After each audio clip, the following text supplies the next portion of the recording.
నమస్తే అండి తెలుగు ప్రజలకు. దేశవ్యాప్తంగా కూడా ఒకటే పేరు వినబడుతుంది, కాక్రోచ్ జనతా పార్టీ. మరి ధర్మేంద్ర ప్రధాన్ రాజీనామా చేసేంత వరకు కూడా వాళ్ళు వదిలిపెట్టలేదు. అసలు నాకు తెలిసి 10-15 ఏళ్లలో ఒక కేంద్ర మంత్రి, ఈవెన్ రాష్ట్ర మంత్రులు కూడా ఇక్కడ రాజీనామా చేసినట్టు విద్యాశాఖ మంత్రి మనకైతే ఇక్కడ గుర్తులేదు. కాక్రోచ్ జనతా పార్టీ వల్ల మరి కేంద్ర విద్యాశాఖ మంత్రి రాజీనామా చేసిండు. దీని గురించి రాహుల్ గాంధీ, కేజ్రీవాల్ వాళ్ళకి సపోర్ట్ చేసిర్రు. మరి వీటన్నిటిపైన మనం మాట్లాడదాం. ఆరోగ్య స్వామి జోసెఫ్ గారు ఉన్నారు. అన్న ఉస్మాన్ యూనివర్సిటీకి వచ్చిండు. అన్న నమస్తే. నమస్తే మైపాల్ గారు, బాగున్నారా? సూపర్ అన్న. ఇప్పుడు ఎట్లా మరి కాక్రోచ్ జనతా పార్టీని అభినందిస్తారా అన్న? ఎట్లా అనిపిస్తుంది? మీరు ఇంతకుముందు ఏదో అన్నారు, కాక్రోచ్ జనతా పార్టీ వల్ల రాజీనామా జరిగిందని చెప్పి. మరి ఇంకా వల్ల జరిగింది. ఇప్పుడు ఒక చిన్న ఉదాహరణ చెప్తా. అది రిజిగ్నేషన్ కాదు, అది ఒక టెర్రరిజం అంటారు కదా. టెర్రరిజం ఎందుకంటున్నట్టే,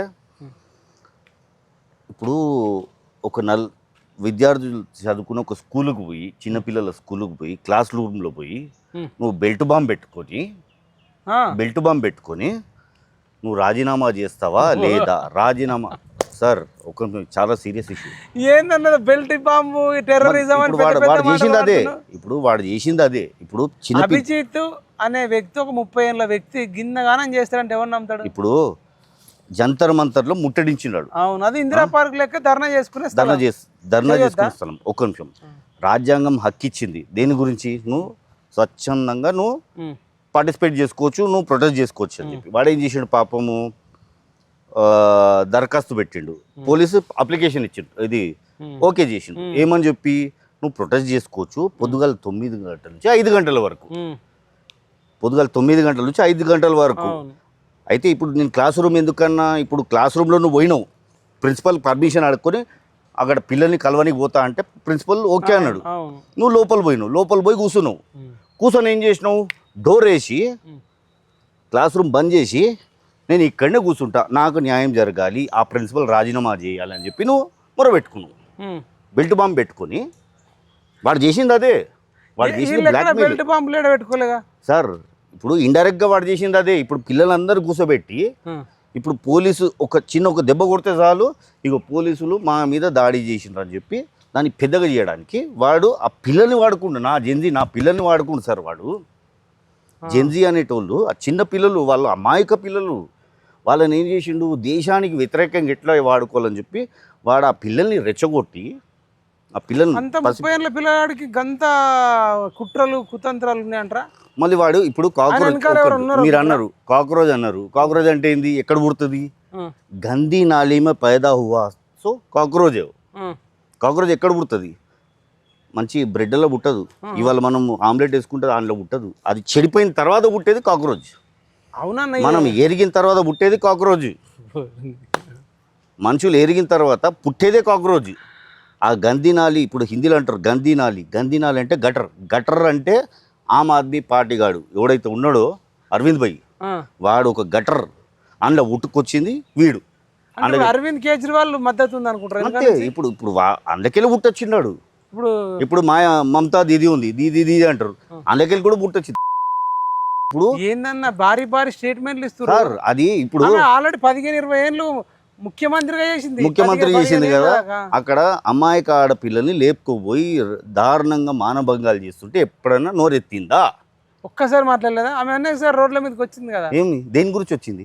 కేవలం బీజేపీ హటావ్, మోడీకు హటావ్, దాని గురించి వచ్చింది. కానీ అక్కడున్న ఆడపిల్లల మీద రేపు జరిగితే 10 లక్షలు బహుమాన్ అంటే 10 లక్షలు కాంపన్సేషన్ ఇస్తా అన్నది. మళ్ళీ దాన్ని సూర్పణ కానకపోతే ఏమనాలి? ఇప్పుడు దేశం గురించి మమతా బెనర్జీ, కేజ్రీవాల్, మరి ఒక గటర్లోకి పుట్టుకొచ్చిన పురుగీడు, ఇలాంటి వాడు. వీడు ఏం చేసిందంటే ఆ జంతర్ మంతర్ని ఆక్యుపై చేసి గత 30 రోజుల్లో అక్కడ నీట్ ఎగ్జామ్ గురించి ఏమైనా మాట్లాడిండా? ఇప్పుడు నీట్ ఎగ్జామ్ అంటే ఏంటండి, మెడిసిన్ చదువుకునేటోళ్ళు. అక్కడ మెడిసిన్ చదువుకునే పిల్లలు ఎక్కడ ఉన్నారు? ఒకటి, అందరు రౌడీగాన్లే ఉన్నారు. పెద్ద రౌడీగాన్లు, చిన్న రౌడీగాన్లు, రౌడీ షీటర్లు వాళ్ళే ఉన్నారు సగం మంది. వాళ్ళు కేసులకు భయపడి రాలేదు, మేము చేసినాం అంటారు వాళ్ళు. ఇంకొకటి ఏంటంటే నీట్ ఎగ్జామ్ లీక్ అయింది, పిల్లలు చనిపోయినరు, దాన్ని నేను సంఘీభావం తెలుపుతా, ఆ పిల్లలకు మనం కూడా మద్దతు పలకాలి. చనిపోయినరు, ఓకే, నీ కాంట్రిబ్యూషన్ ఏముంది? ఓకే, ఇప్పుడు వాడు ఏం కాంట్రిబ్యూషన్ చేసాడు? లీక్ అయింది, లీక్ అయిన వారం మొత్తం వాడు ప్రొటెక్షన్ పెట్టిండు. 6వ తారీఖు మొదలైంది వాంది పేపర్ లీక్, ఎప్పుడో అయిపోయింది. ఓకే, లీక్ అయిన తర్వాత రీ ఎగ్జామ్ అనేది కూడా 21st పెట్టిండాడు, గవర్నమెంట్ పెట్టింది. పెట్టిన 10 రోజులు నువ్వేం చేసినావు?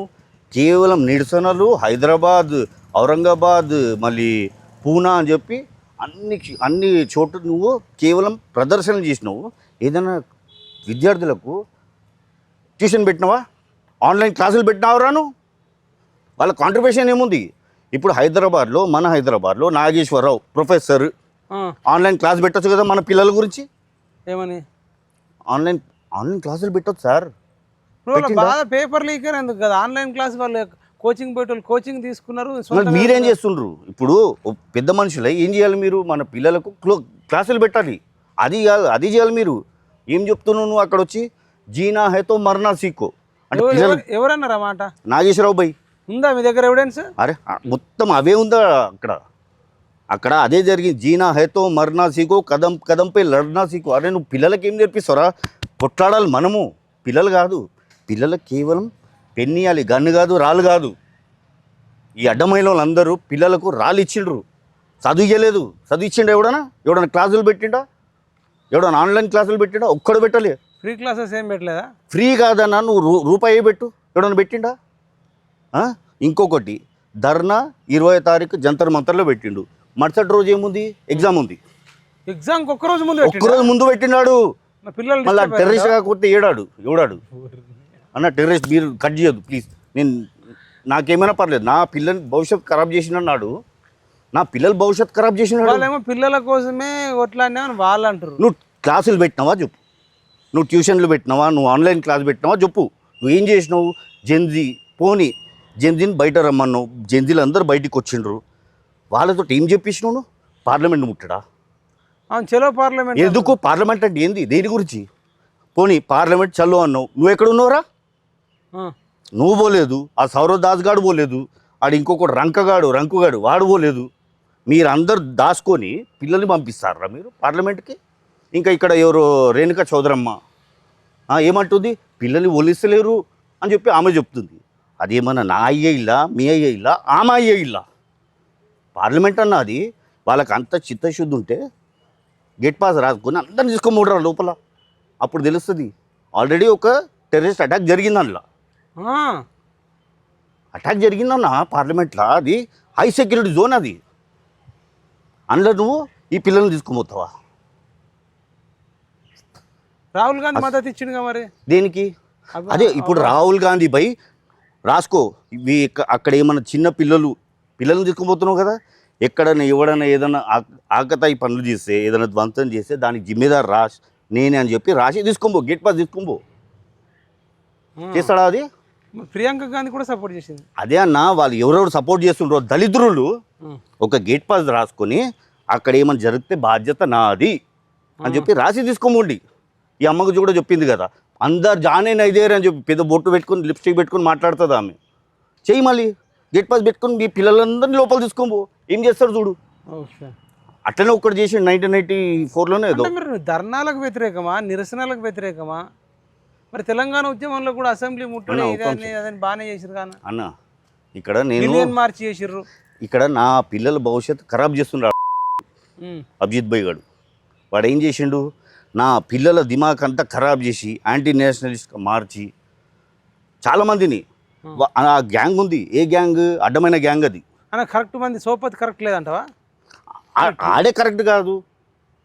వాడు ఇప్పుడు పంజాబ్లో నడుస్తుంది. ప్రకాష్ రాజ్ కూడా మద్దతు ఇచ్చిండు కదా, వాడు బేకర్ గాడు. ఇప్పుడు పంజాబ్లో నడుస్తుందన్న, మళ్ళీ అక్కడ కూడా పిల్లలకి బాధ. ఇప్పుడు నీట్ ఎగ్జామ్ నీట్గా ఉండాలంటే నువ్వు అక్కడ కూడా పోయి చేయరా, నేను కూడా వస్తా. అక్కడ చేయిపో. కర్ణాటకలో జరిగింది, ఇప్పుడు జార్ఖండ్లో కూడా జరిగింది. మళ్ళీ అందరు నోటికి మళ్ళీ వెనక మొత్తం ప్లాస్టర్ తీసుకుని కూర్చుంటారు. పోతారేమో అన్న, ఓపిక ఉండాలి కదా. ఓపిక ఎప్పుడు చేస్తారు?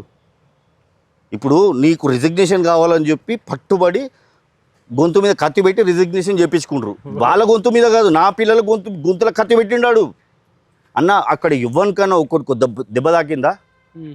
ఇప్పుడు ఈ రంకగాడు ఉన్నాడు, అభిజిత్ గాడు ఉన్నాడు, ఆ దాస్ గాడు ఉన్నాడు, ఇవ్వనికన్నా ఒక ఖరోచ్ అయిందా? గీత పడ్డదా?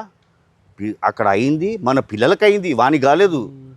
రేపటి రోజు వాళ్ళు కోరుకునేది ఏంది? అక్కడ ఒక పిన్ అంటే ఒక బలి కావాలి. ఆ బలి గురించి వెయిట్ చేసిండాడు ఈ మహానుభావుడు. ఆ బలి ఆపడానికే ఈయన పదవికి బలిచ్చుకుండి. ధర్మేంద్ర ప్రధాన్ అంటే ఇప్పుడు నేను రాజీనామా చేయకపోతే బలిస్తుండే వాళ్ళు. బలిస్తే బలైపోతారా అన్న? ఇప్పుడు బలిస్తే బలైపోతారా కాదు, ఇప్పుడు లక్షల మంది రోడ్ల మీద వస్తే ఏమవుతుంది? ఇప్పుడు పోలీసులు ఖచ్చితంగా చనిపోతారు. అంటే ఎవడో ఒకటి లఫ్డ్ గాన్లు ఉంటారు వీళ్ళలాగా. ఇప్పుడు తెలంగాణ ఉద్యమంలో అయితే కొందరు టీఆర్ఎస్ వాళ్ళే అమాయకులను చంపిర్రు కూడా అని అంటారు. మళ్ళీ అదే కదా, అట్లాంటిది ఏమైనా ప్లాన్ చేసిరంటారు సేమ్ అన్న. ఇప్పుడు చెప్తున్నా కదా, వాళ్ళ టార్గెట్ ఒకటే, లక్షలాది మంది ప్రజలు బయటికి రావాలి, అందులో ఏదో ఒకటి సంఘటన జరుగుతుంది. ఇప్పుడు నీట్ ఎగ్జామ్కి నా రైల్వే స్టేషన్ ఏం చేసిండ్రా? రైల్వే స్టేషన్ రాళ్ళెందుకు కొడతారు? కెమెరాలంతా పీకేసిండ్రు, రోడ్ అంతా ధ్వంసం చేసిండ్రు, పోలీసుల బండంతా విరగొట్టిండ్రు. అరే పోలీసులు ఉన్నందుకే మనం ఉన్నాం రా, పోలీసులు ఉన్నందుకు మనం ఉన్నాము. పోలీసులు వాళ్ళని కొడితే కొట్టిరట, పోలీసులు కూడా వాళ్ళని కొట్టిరట. ఇప్పుడు వందల మంది పోతే, ఇప్పుడు వేలాది మంది పోతే పోలీసులు ఆపరా? అది పార్లమెంట్ ఇవ్వనయ్య సొమ్మన్న. అది పార్లమెంటులో శాసనసభ ఆపడానికి వీళ్ళకి హక్కు లేదు. మీరు నిలదీయాలంటే ధర్నా చేయండి, తప్పులేదు. ఫస్ట్ రాజ్యాంగ పరంగా పర్మిషన్ తీసుకోండి. పర్మిషన్ అయిన తర్వాత మీరు దిగిపోవాలి. 9 to 5 అంటే 5:30, 6 o'clock అంతే. నువ్వు రోజంతా 3 నెలలు చేస్తా, 2 నెలలు చేస్తా అంటే అది నువ్వు రాజ్యాంగ విరుద్ధంగా చేస్తున్నావు. నువ్వు అంటే నువ్వేం చేస్తున్నావు? ఆక్యుపై చేస్తున్నావు, ఇల్లీగల్ నువ్వు ఆక్యుపై చేస్తున్నావు. ఏం చెప్తాం అనుకుంటారు యువతకు, జెన్జీకి ఏం చెప్తారు ఫైనల్గా? జెన్జీ, ప్రతి జెన్జీకి నేను రిక్వెస్ట్ చేసేది ఏంటంటే, వీళ్ళ ట్రాప్లో పడకండి. వీళ్ళు మిమ్మల్ని బలయ్యడానికే వీళ్ళు ఎంచుకున్నారు. వీళ్ళు మిమ్మల్ని బలి జోసెఫ్ అయ్యుండి, ఆరోగ్య స్వామి జోసెఫ్ అయ్యుండి మీరు ఒక రకంగా మోడీకి, ధర్మేంద్ర ప్రధాన్కి మద్దతు ఇస్తున్నట్టు కనబడుతుంది. నా దేశానికి మద్దతు ఇచ్చుకుంటానా? నా దేశం ఉంటే నేనుంటా. ఇప్పుడు చిన్న ఉదాహరణ చెప్పేస్తాను నేను. ఇప్పుడు మీరు క్రిస్టియనా? క్రిస్టియన్. నేను ఒక చిన్న ఉదాహరణ చెప్తా. ఇప్పుడే మీకు టైం ఉంది. గుడ్లకు పోయేటోళ్ళు గుడ్లకు పోండి, చర్చ్లకు పోయేటోళ్ళు చర్చ్లకు పోండి. రాబోయే తరంలో కష్టమవుతుంది మనకు. ఏంది గుళ్ళు ఉండవా? మళ్ళీ అదే కదా వీళ్ళ ప్లానే అది. ఇప్పుడు బంగ్లాదేశ్లో అరాచకం జరుగుతుందన్న, ఎవడన్నా నోరిపుతాడా? ఇప్పుడు మొన్న గుజరాత్లో 8 మంది టెర్రరిస్టులు పట్టబడ్డారు. నోరిపుతారాడు? 8 మంది టెర్రరిస్టులను గుజరాత్ ATS పట్టింది. దాని గురించి నోరిపుతాడాడు? నేను చెప్తున్నా, క్రిస్టియన్గా చెప్తున్నా. మా క్రిస్టియన్లు చెప్తారా నోర్లు? క్రిస్టియన్ అనేటోడు ప్రతి దాంట్లో వాడు ముందడుగు దేశం గురించి ఆలోచించాలి. అంటే ఇప్పుడు హిందువులను క్రిస్టియన్లను కలవమంటున్నావా? ముస్లిం కూడా కలవాలి. ఇట్లా ముస్లింలకు కూడా ప్రాబ్లమే. ఎందుకంటే ఇప్పుడు ముస్లింలు, ఇండియన్ ముస్లింలకు ప్రాబ్లమే. ఇప్పుడు బంగ్లాదేశ్ నుంచి వస్తే ఖచ్చితంగా. ఇప్పుడు ఆఫ్ఘనిస్తాన్లో చూడండి, ముస్లింలు మొత్తం ఆడోళ్ళు పాపం వాళ్ళు కూడా నరకం చూస్తున్నారు, మగ పిల్లలు కూడా మన నరకం చూస్తున్నారు. ఎందుకు చూస్తున్నారు? ఎందుకంటే బయటికి వస్తే వాడు గన్నను పట్టుకోవాలి, కట్టను పట్టుకొని రాళ్ళను పట్టుకోవాలి. మన ముస్లిం పిల్లలు ఇప్పుడు మనం ముస్లిం బ్రదర్స్ ఒకటే అడుగుతా, మీ పిల్లలకు మీరు రాళ్ళు ఇస్తారా, చదివిస్తారా? ఇప్పుడు పాకిస్తాన్ పరిస్థితి చూడండి, బంగ్లాదేశ్ పరిస్థితి చూడండి. అక్కడ హిందువులు లేరు, ఉట్టి ముస్లింలు ఉన్నారు. క్రిస్టియన్ లేరు, ఉట్టి ముస్లింలు ఉన్నారు. ఎట్లున్నారు వాళ్ళు? హాయిగా ఉన్నారా పాకిస్తాన్లో? ఇక్కడ హాయిగా ఉన్నాం రా, మంచిగా ఉన్నాం రా, మనం అందరం కలిసి ఉందాం రా. మళ్ళీ ఈ దేశం దొరకదు. ఒక్కసారి దేశం ముస్లిం దేశం అయిందంటే మీరు కూడా ఉండని. ఎందుకంటే ఒక చిన్న ఉదాహరణ చూపిస్తాయి. ఇప్పుడు ఆల్రెడీ పాకిస్తాన్ సర్వనాశనం అయిపోతూనే ఉంది. ఇప్పుడు చూడండి, అక్కడ జంజీలు చూడండి, ఒక విధంగా అక్కడ ఉన్న జంజీలు ధ్వంసం చేస్తలేరు, ఉల్టా జంజీని కొడుతుండ్రు. అలా బంగ్లాదేశ్ నాశనం అయింది, పాకిస్తాన్ నాశనం అయింది. ఇప్పుడు ఫైనల్గా దేశద్రోహులు అంటే ఎవరు? దేశ వ్యతిరేకులు ఎవరు? మీరు ఒక వర్గాన్ని ఏమని అంటున్నారా? ఏ వర్గం కాదు, అందరం మనుషులమే. కానీ ప్రాబ్లం ఏంటంటే, ఇప్పుడు చాలా మంది, ఇప్పుడు ముస్లిం ఉన్నాడు, ఆయన గుర్తింపేది ఒక టోపీ పెట్టుకుంటాడు. వాడు నిజం ఖచ్చితంగా చెప్తున్నా, వాడు గ్రేట్. వాడు మీరు హిందూ, మీ పేరు మైపాల్, మీరు కూడా గ్రేటే. మీ పక్కకు ఉంటాడు ప్రకాష్ అని చెప్పి, వాడు ఎట్లుంటాడు, అటుగాక ఇటుగాక ఉంటాడు. ఈ ప్రకాష్ రాజ్ అనేటోడు, ప్రకాష్ రాజ్ ప్రకాష్ రాజు గారు, ఈ దిప్కేలు వాళ్ళందరూ హిందూ పేర్లు పెట్టుకొని మన దేశాన్ని విచ్చలవిడిగా సర్వనాశనం చేయడానికి పుట్టిన మతోన్మాదులు, దళిద్రులు, దేశద్రోహులు వాళ్ళు. అమ్మా దేశద్రోహులే సార్. ఇప్పుడు ఎప్పుడైనా వాడు ఇప్పుడు దేశం పైన చాలా అరాచకం జరుగుతుంది, నోరెప్తలేడు, వాడు వెళ్ళిపోయిండు. రెసిగ్నేషన్ కాగానే వాడు మొత్తం అక్కడ చనిపోయిన పిల్లలకు కూడా వాడు ఇప్పుడు నివాళులు అర్పించలేదు సార్ వాడు. రైట్, ఓకేనా, థ్యాంక్ యూ సో మచ్. ఇదండి ఆరోగ్యస్వామి జోసెఫ్ గారితో సంచలన ఇంటర్వ్యూ. అసలు చాలా కొత్త కొత్త విషయాలు చెప్పిండు. మరి అన్న చెప్పిన మాటలు వింటే ఎస్పెషల్గా క్రిస్టియన్స్ వినండి, ముస్లిమ్స్ వినండి, హిందువులు కూడా వినండి. మనకు ఎన్ని ఉన్నా కానీ భారతీయ ముస్లింలందరూ, భారతీయ క్రిస్టియన్లందరూ, భారతీయ హిందువులందరూ కూడా దేశమే ఫస్టు, దేశ భద్రతనే ఫస్టు. దేశాన్ని ప్రేమించండి. భారతదేశాన్ని ప్రేమించే వాళ్ళు మాత్రమే భారతదేశంలో ఉండాలి. భారతదేశంలో ఉండి వేరే దేశాలను ప్రేమించేటోళ్ళు దేశద్రోహులని అన్న అంటున్నాడు. మరి అదేవిధంగా హిందువుల పేర్లు పెట్టుకొని హిందువులకు వ్యతిరేకంగా, హిందువులని పేరు పెట్టుకొని భారతదేశానికి వ్యతిరేకంగా ఉన్న వీళ్ళే ఎక్కువ డేంజరు.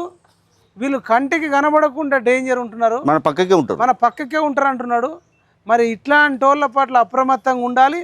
రేపు భవిష్యత్తులో కఠినమైన చట్టాలు తీసుకొచ్చి ఇట్లాంటి వాళ్ళను లోపటేయకుండా భారతదేశాన్ని ప్రేమించమంటే తప్ప, భారతదేశానికి మద్దతు ఇవ్వడం తప్ప. కాబట్టి మతానికి సంబంధం లేకుండా, కులానికి సంబంధం లేకుండా మనందరం భారతీయులము. మనం బతకాలంటే ఈ భారతదేశం ఉండాలి. భారతదేశం ఉండాలి అంటే మరి అసాంఘిక శక్తులను, అరాచక శక్తులను, హింసను ప్రేరేపించేటోళ్లను, పాకిస్తాన్ను, బంగ్లాదేశ్ను, చైనాను ప్రేమించేటోళ్లను మనం గనక అరెస్ట్ చేసి వాళ్ళకు కఠినమైన శిక్షలు వేయకపోతే వీళ్ళు ఒకళ్ళొకళ్ళు ఇట్లా బాగా విస్తరించి భారత్ ఫస్ట్, తర్వాతనే మతము, దాని తర్వాతనే కులము, దాని తర్వాతనే ప్రాంతము, దాని తర్వాతనే జిల్లా, దాని తర్వాతనే మండలము, దాని తర్వాతనే గ్రామము, దాని తర్వాతనే కుటుంబము, దాని తర్వాతనే నువ్వు అనేటట్టు ఉంటే ఈ భారతదేశం ఉంటుంది. భారతదేశం ఉంటేనే మనం ఉంటాం. ఇప్పటికే రోహింగ్యాలు హైదరాబాద్లో బాలానగర్ లాంటి దగ్గర వేలాది మంది వచ్చారు అన్నట్టు మనకు సమాచారం ఉంది. ఒక చిన్న ఉదాహరణ చెప్తా. సారీ, ఇప్పుడు రోహింగ్యాలు అంటారు, బంగ్లాదేశీలు అంటారు. నిజంగానే వాళ్ళు ఉండదు. ఎందుకు ఉండదు అంటే అందులో ముస్లింలకు కూడా ప్రమాదమే. ఎట్లా ప్రమాదం అంటే సైఫ్ అలీ ఖాన్ మన దేశంలో పుట్టిన బిడ్డ, వాన్నే చంపడానికి ఒక బంగ్లాదేశీ హత్య ప్రయత్నం చేసిండు. అంటే అర్థం చేసుకోండి ముస్లిం బ్రదర్స్, మీరందరూ కళ్ళు విప్పి రైట్, మీరు మాకు సపోర్ట్ చేయకున్నా పర్లేదు, కానీ వాళ్ళకి సపోర్ట్ మాత్రం చేయకండి. ఎందుకంటే అది మీకే ప్రమాదం, మీతో పాటు మనందరికి ప్రమాదం. రైట్, బంగ్లాదేశీయులను కానీ, రోహింగ్యాలను కానీ, పాకిస్తాన్ నుంచి వచ్చిన వాళ్ళని కానీ ముఖ్యంగా భారతీయ ముస్లింలే వ్యతిరేకించాలి, భారతీయ క్రిస్టియన్లు వ్యతిరేకించాలి, భారతీయ హిందువులు వ్యతిరేకించాలి. మనందరం ఐక్యంగా ఉంటేనే ఈ భారతదేశం ఉంటుంది. లేకపోతే పాకిస్తాన్లో పెట్రోల్ ధర ఎంత ఉంది, పాకిస్తాన్లో గోధుమ పిండి ధర ఎట్లా ఉంది, బంగ్లాదేశ్లో పరిస్థితులు ఎట్లా ఉన్నాయి, శ్రీలంకలో ఎట్లా ఉన్నాయి, నేపాల్లో దుస్థితి ఎట్లా ఉంది, అట్లాంటి పరిస్థితి భారతదేశానికి రావద్దంటే భారతీయులందరూ, అన్ని మతాలు, అన్ని కులాలు ఐక్యం కావాలని కోరుకుంటూ మా పిఎంఆర్ టీవీ కూడా భవిష్యత్తులో ఇట్లాంటి వాటి మీద దేశవ్యాప్తంగా కూడా పర్యటనలు చేస్తామని తెలియజేస్తూ ఈ వీడియోని ఎక్కువ మందికి షేర్ చేయాలని కోరుకుంటూ జై జవాన్, జై కిసాన్, జై హింద్.